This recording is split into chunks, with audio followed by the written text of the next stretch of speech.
అస్మద్గురుభ్యో నమః. శ్రీమతే రామానుజాయ నమః. ఆపదామపహత్తారం దాతారం సర్వసంపదాం లోకాభిరామం శ్రీరామం భూయో భూయో నమామ్యహం. కాశ్యపాన్వయ సంజాతం నారాయణపదాశ్రితం శ్రీమన్నారాయణం వందే యతీశ్వరశ్రియాజుషం. శ్రీ శ్రీ శ్రీ పరమహంస పరివ్రాజక తిరుదండిచిన శ్రీమన్నారాయణ రామానుజ జీయరు స్వామివారి దివ్యశ్రీ చరణాలకు అనేకానేక దాసోహములతో కాలపురుషుడైనటువంటి పరమాత్మ శ్రీమన్నారాయణుని యొక్క నూతన సంవత్సరం ఉగాది సందర్భంగా లోకమంతా క్షేమంగా ఉండాలని, సకల జనావళి సహనముతో శాంతితో సకల భోగభాగ్యాలు పరమాత్మ అనుగ్రహం చేత పొందాలని లక్ష్మీనారాయణులను ప్రార్థన చేస్తూ భగవద్గీతలో పరమాత్మ చెప్పినట్టుగా కాలోస్మి లోక క్షయకృత ప్రవృద్ధో, కాలము నేను కాలపురుషుడను నేను అని స్వామి మనకు తెలియజేసినట్టుగా కాలరూపమైన నారాయణుణ్ణి ప్రార్థిస్తూ, అలాగే ఉపనిషత్తు కూడా కాలశ్చ నారాయణః దిశశ్చ నారాయణః అని వేదం చెబుతున్నది.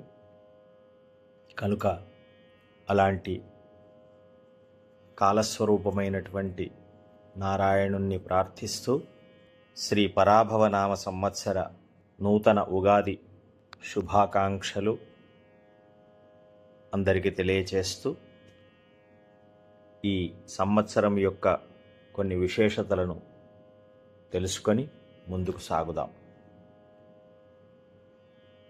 శ్రీకళ్యాణ గుణావహం రిపుహరం దుస్వప్నదోషాపహం గంగాస్నాన విశేష పుణ్యఫలదం గోదానతుల్యం నృణాం ఆయుర్వృద్ధితముత్తమం శుభకరం సంతాన సంపత్ప్రదం నానాకర్మసు సాధనం సముచితం పంచాంగమాకర్ణ్యతాం. పంచాంగ శ్రవణము ఉగాది రోజున శ్రవణము చేసిన ఫలితము శ్రీకళ్యాణ గుణావహం. మంచి కళ్యాణ గుణములు మనలో చేరుతున్నాయి. అంతఃశత్రువులు, లోకములో శత్రుత్వం కలిగిన వారంతా కూడా నశించిపోతున్నారు. అనేక దుస్వప్నముల వల్ల కలిగేటువంటి దోషాలన్నీ పరిహరించబడుతున్నాయి. గంగా స్నానము చేసినటువంటి విశేష పుణ్యఫలం కలుగుతుంది. గోదానాది అనేకమైనటువంటి దానములు చేసినటువంటి ఫలం లభిస్తుంది. ఆయుష్ వృద్ధి కలుగుతుంది. ఉత్తమమైనటువంటి జీవనము కలుగుతుంది. శుభములు కలుగుతాయి. సంతానము అనేకమైనటువంటి ఆయురారోగ్యముల చేత, విద్యాబుద్ధుల చేత వృద్ధి కలుగుతాయి. అనేక సంపదలు ఓనగూరుతున్నాయి. నానాకర్మ సుసాధనం, గొప్ప గొప్ప కార్యములు, ధర్మకార్యములు సులభముగా చేయగలిగే శక్తి కలుగుతుంది. అందుచేత మానవుడు, ముఖ్యంగా తెలుగువాళ్ళు, ఈ పంచాంగ శ్రవణము చేయవలెను. ఉగాది రోజున పెద్దల చేత తైలాభ్యంజనము చేసుకొని షడ్రుచుల మిళితమైనటువంటి ఉగాది పచ్చడి సేవించి నూతన వస్త్రములను ధరించి పంచాంగ శ్రవణము చేయుట తెలుగువారికి సాంప్రదాయమై ఉన్నది. స్వస్తి శ్రీ పరాభవనామ సంవత్సరం అనగానే మనకు ముందుగా పరాభవం అనగానే ఏదో అవమానము అని భయం కలుగుతుంది. ఈ సంవత్సరం ఏమైనా మనకు అవమానాలు, అశుభాలు కలుగుతాయేమోనని. ధర్మ మార్గాన జీవనం సాగించేటువంటి మనకు, పరమాత్మను విశ్వసించే మనకు, పెద్దలను గౌరవించి